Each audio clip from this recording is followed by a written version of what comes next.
Okay, we're joined here today on Fight Hype by Mike Mazzulli. He is the Association of Boxing Commission's president and the director of the Mohegan Tribe Athletic Department. And Mike has been a leading voice in dealing with, as we've seen the prominent sort of return of these quote unquote legends fights. Mike, as head of ABC, has really, tried to take a stand and provide some clarity about what will be allowed and will not be allowed. And Mike, I know that, look, we just had this fight between Evander Holyfield and Vitor Belfort. Belfort delivers a pretty vicious knockout to the 58-year-old Evander Holyfield.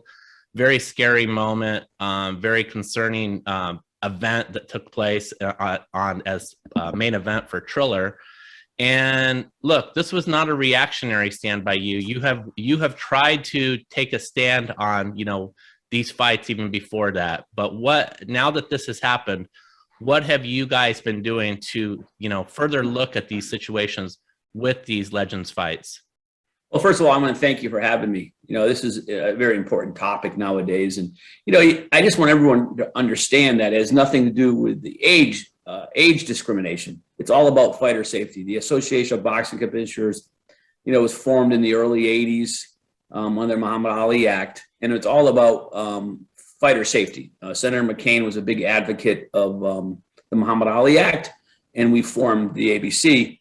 And you fast forward to today, and all the celebrities and wanting to fight and wanting to get in the ring and cage, both.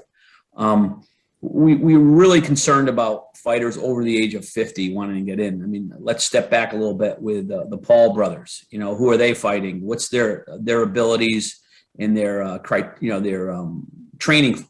What they have done for training and everything. Right. So, I think the ABC, is proactive. I've been president since last July, and we're really trying to help the promoters and the other commissions. I mean, you look back at the Holyfield fight. As Andy Foster from California decided to pass on the Holyfield fight. So they moved it to Florida. All right. Now, if you recall previously, Holyfield was going to fight McBride. No, actually, McBride's last professional fight was on ESPN, and it was at Mohegan. Oh. And after the vicious knockout, I suspended him indefinitely. So I think, don't quote me, but I say 10 to 15 years go by, and all of a sudden they want Holyfield to fight McBride. Now, I understand why, because remember, McBride and Tyson fought, right? Yep. So they want Holyfield to fight McBride, and then if he beats McBride, fight Tyson, all in, so-called exhibition. The problem with that was the fact that Evander Holyfield thought it was exhibition, even to the point where he fought Silva. And Silva thought it was a pro fight. Then you have the state of Florida coming out saying that either one's acceptable in their eyes. So, of course, you see what the outcome was. Evander's in great shape. Doesn't mean he is in great ring shape when it comes to his quickness and his abilities to protect himself. And again, I want to stress, it's not about age discrimination. It has nothing to do about age. Hey, listen, there's fighters like look at Bernard Hopkins, right? Yeah, absolutely. Bernard, I remember Bernard 20 years ago where he'd walk around at 170 and fight at 168. He'd eat turkey and chicken when he wasn't even in camp. So with that said, I'm not saying you can't fight on over the age of 50, but we have to be cautious and make sure it's safe, Yeah. So, yeah. Well, I understand that. And look, I mean, someone needs to step in and at least provide some kind of approval or scrutiny to this whole process, because I think what's happened is you get the excitement of Evander Holyfield's returning to the ring, or Anderson Silva is going to be coming back to box. And the promoters, of course, can sense the appetite from the fans. They want to sell that fight. They want to make money. Yet is this person's future being put on the line or being put at risk by allowing that person to get back into the ring? And that's where you step in. So I know one of the first steps that you have taken is to establish a medical committee. What can you tell us about that? That we know that this medical committee will be used to review and approve or stop fights, if I'm understanding this correctly. Correct. What we did is we organized a committee, and I'll tell you, it's going to be called Medical Review Committee for combative sports athletes over the age of 50. Oh, okay. And I have to tell you, when it comes to who we place on this committee, by now they're the best in the country. So what we have is Dr. Michael Schwartz, which has been my ringside physician for my 25-year career, and he was doing it prior to me. Mm-hmm. Andy Foster, because he is the training / ABC Medical Committee chairman. Kim Sumpler from New York. Dr. Sethy from New York. Okay. Sethi, Dr. Sethi. Yes. Dr. Wallace from California. Okay, great. And Dr. Lovelace, who's actually not just a doctor in Oklahoma, but he also is one of the commissioners in Oklahoma. You know what I mean? So we have a great committee. And what this committee is going to do is convene every time there is a questionable fighter over the age of 50 wanting to get in the ring or cage, either requested by the regulator, the ABC, and or the promoter. Okay. And I just hope everyone understands they should use these guys for their expertise. What we did too is we required three extra tests, which we require would be a stress test, of course, to see if their heart is in tip-top shape, a neurological exam from a neurologist, a neuropsych exam. Just because you pass a neuro exam doesn't mean you're going to pass a neuropsych exam. What's the difference? I don't want to. The difference is it's more in depth. Okay. I don't know exactly. These are the docs that gave me these. Yeah. So if you want to reach out to Dr. Schwartz and ask him the processes, you're more than welcome to. And the last one is going to be, of course, an MRI, and that MRI is going to be compared to their previous MRIs. So like Evander Holyfield's had, I only won 100 MRIs over his career, probably 15 to 20. So you take the most recent MRI before he decides to get in the ring again, and you compare the two and see what it looks like. And what I'm saying is, maybe he would have passed it, but at least we'd have a baseline and know that he's okay to fight. And that's the biggest thing. The biggest thing is fighter safety. If something happens in that ring, to a fighter, and I expressed this to Patrick Cunningham too about Riddick Bowe. And I didn't let it lie, as you know. I sent out press releases, and I'll tell you one thing: I will not, something like that, I'm not going to sit back and be quiet on. I think we really need to address some of these fights that promoters want to happen. Right. Look, I think, and I want to talk to you about the Bowe situation. I think this applies to it, is that, we as the public can look at some of these fighters. Maybe we see, I've had great conversations with Evander Holyfield, but sometimes he does slur his words. Riddick Bowe, sort of the same thing. The eye test it leaves something to be desired. But are the doctors telling you that these tests will actually provide some clarity that will allow you to stop these fights from happening?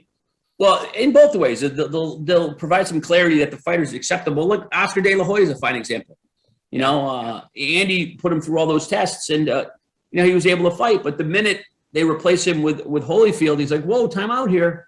Mm-hmm. You know what I mean? I have a problem with this. So yes, in both manners. Now, can I stop the fights? Can the ABC stop the fights? That's a difficult question.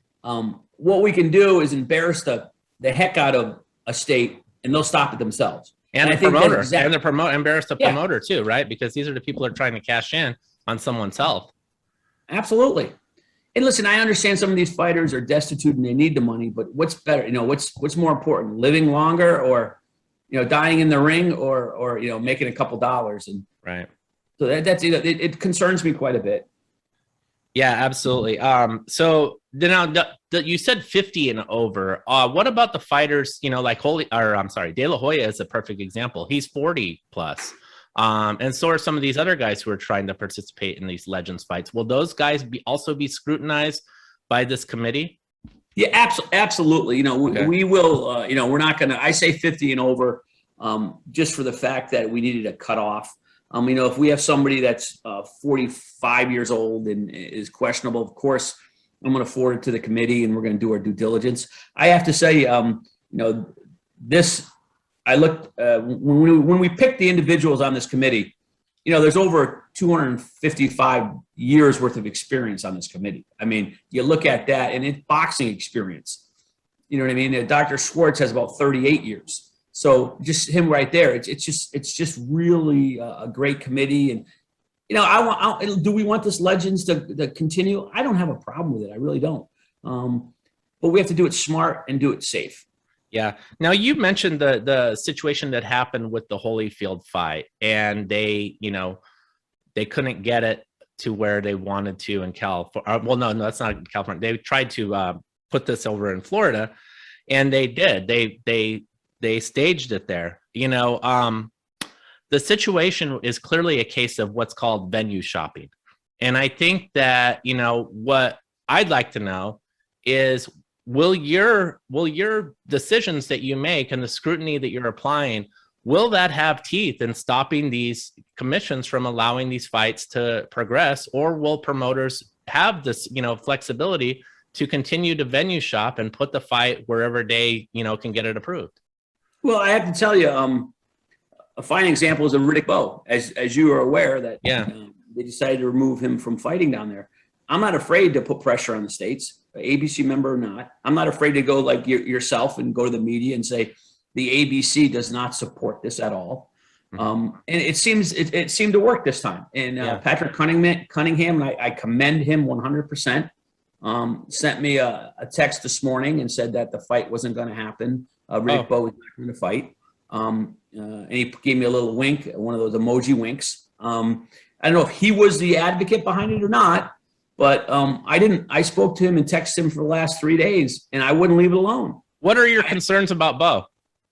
Well, actually, I don't know if you've read a couple of the articles over the years, but remember Riddick had a problem with his wife, and he actually went to court, and his attorney stated in court that he had issues with his mind and his brain related to boxing. Mm-hmm. So that's a fine example. I don't know if you saw his most recent training shadow boxing tweet. What I don't understand is you have him do it. And listen, Riddick Bowe is a great guy, and I only hope the best for him. But you have him shadow boxing, and you have somebody behind him saying, "You're looking great. You're looking great." And that bothers me quite a bit too, because you have these people that are trying to support him in a manner that can only get him hurt. Right. Well, and that's the point. Look, I mean, I'm not. I don't mean to make it all about Triller here in the situation, but sometimes those people behind the fighters are promoters themselves. And do you believe that Triller has acted irresponsibly? Well, I have to tell you, I think Triller is responsible to some extent, but I'm going to tell you, when I suspended McBride many years ago, I got a call from Triller, and they said to me they didn't want McBride to fight Holyfield, and they were they were really adamant about not letting McBride fight because they were worried about his health. So is Triller part of it? Yes. Did they do their due diligence relating to McBride and Holyfield? They sure did, and they did call me and say they didn't want McBride in the ring. Now I don't know if it's something related to the financial aspect of it, or they really meant it. Who knows? But they did call me and say that, we don't think McBride is fit to fight. Are they going to be subject to any kind of sanctioning, though, for taking the Holyfield fight after being denied in California and moving it to Florida? No, but I did talk to the Triller people, and they understand the ABC's concern. And they did say they'd work with us related to future events. Okay. So in the perfect world, I would love for them to call and say, "Hey, we'd like, I don't know, give me an old fighter." Yeah, I mean, De La Hoya's trying to come back. Yeah, De La Hoya, but you got to remember, Andy already did that. Andy's already done all those due diligence. He was going to fight Felix Trinidad. Yeah, Felix or Zab Judah, any of those guys, right? I mean, any of those guys. Phil, yeah. And what do you think? And I'd say, well, listen, let's go through our committee. Let's see what they say. Let's get the test done. And by the way, when you do the contract, if it's an exhibition, make sure it states an exhibition. Nothing worse than me getting a phone call from Holyfield's people saying that it was supposed to be 8 2-minute rounds with 16-ounce gloves or 12-ounce gloves. I don't even know what he got in the ring with. I don't even know if the gloves were 12-ounce or, actually, I can honestly say I didn't even buy it. I was so disappointed. Right. Yeah. I mean, and so that's the thing. So what you're saying is, by your understanding, you believe that Triller is going to want your blessing before allowing these fights to proceed in the future. That's what I'm saying right now. Yes. Okay. And I hope they're out there listening and understand that the ABC is to assist. It's not to hurt their promotion. I know a representative contacted me from Triller and said they want to become a legitimate promotion. Okay. When it comes, I guess recently they had a Tuesday night fight with, and was that in Fox Sports, I think? Okay. I'm not too sure. And it was last Tuesday. And they had boxers there. So they are trying to sign boxers. It's my understanding. And I have spoken to the owner, yes. Okay. Ryan Kavanaugh? Yes. Okay. I forgot his name.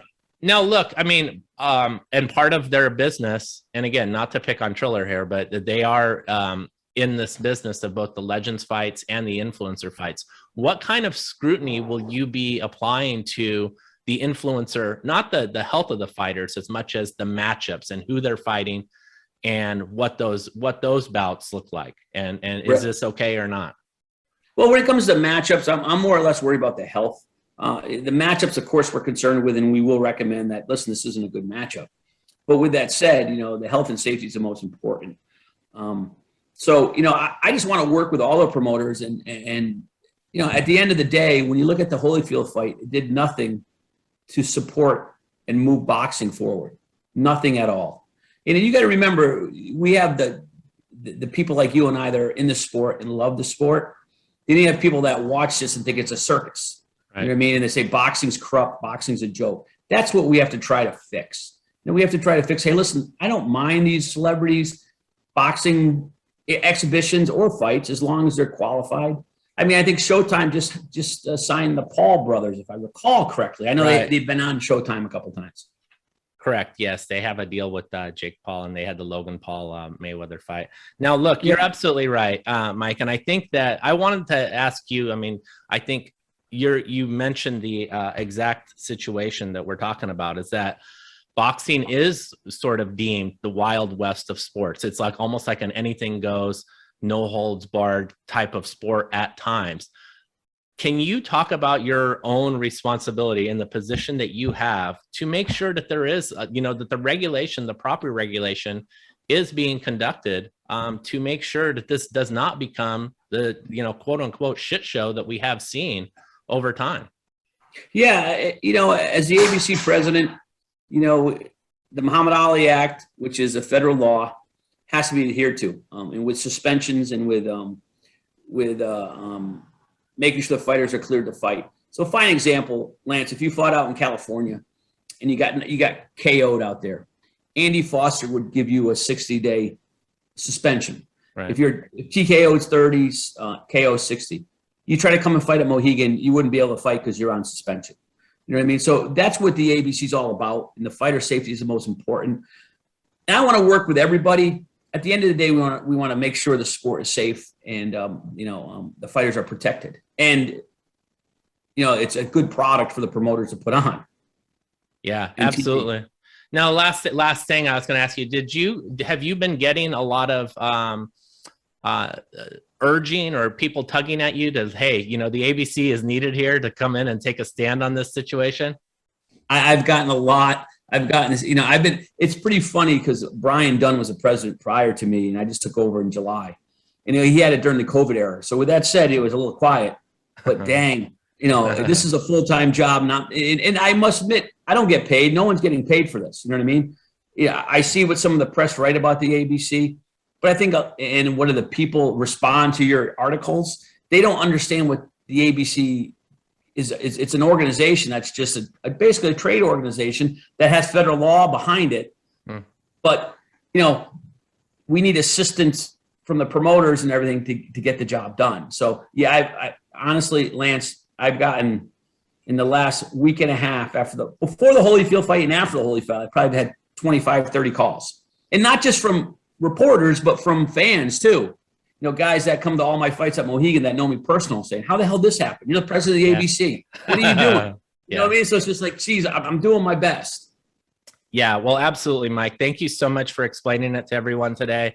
We really appreciate your time, and we'll definitely be back in touch as things progress. But again, thank you for trying to, address this situation as effectively as the ABC can. Thank you. I got to say, I think this committee is going to be very helpful. Thank you very much, Lance. You got it. Have a great day, Mike. Be safe, my friend. Thank you. You too.